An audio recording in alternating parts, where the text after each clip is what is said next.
Você sabia que mais de 537 milhões de pessoas em todo o mundo têm diabetes mellitus? E que esse número pode chegar a 783 milhões de indivíduos até 2045?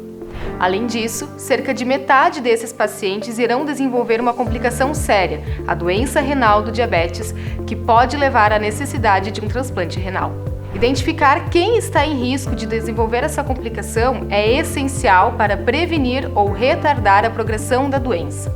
Nesse sentido, a descoberta de novos biomarcadores é fundamental. Meu nome é Cristine Dieter, sou doutora pelo Programa de Pós-Graduação em Ciências Médicas e Endocrinologia da URGS e esse foi o tema da minha tese de doutorado. A minha pesquisa focou em moléculas de RNAs que não codificam proteínas, mas que têm funções muito importantes no nosso organismo, como ligar e desligar os nossos genes. Esses RNAs são chamados de RNAs não codificantes e podem ser usados para identificar indivíduos que irão desenvolver o diabetes ou a doença renal do diabetes, assim como ser alvos para novos tratamentos. No meu primeiro artigo, estudei os microRNAs, que são uma classe de RNAs não codificantes.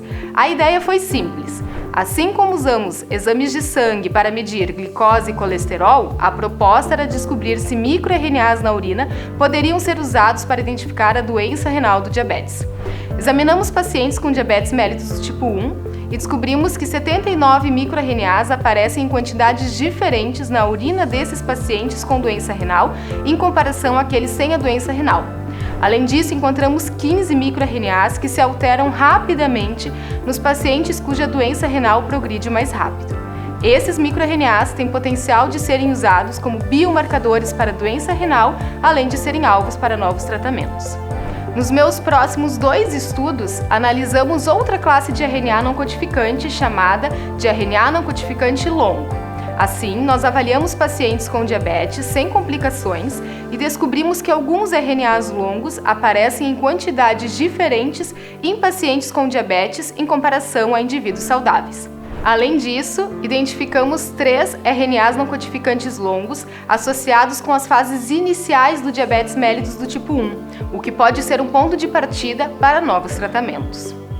Nos últimos 2 estudos, focamos nos RNAs longos em pacientes com doença renal do diabetes e descobrimos que um desses RNAs longos estava aumentado na urina dos pacientes com doença renal, o que sugere que ele pode ser um biomarcador importante para o diagnóstico dessa patologia.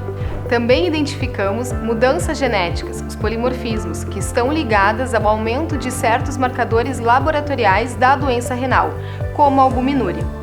Essas descobertas ajudam a entender como a doença renal progride e podem ser utilizadas para melhorar o diagnóstico e o tratamento dessa doença.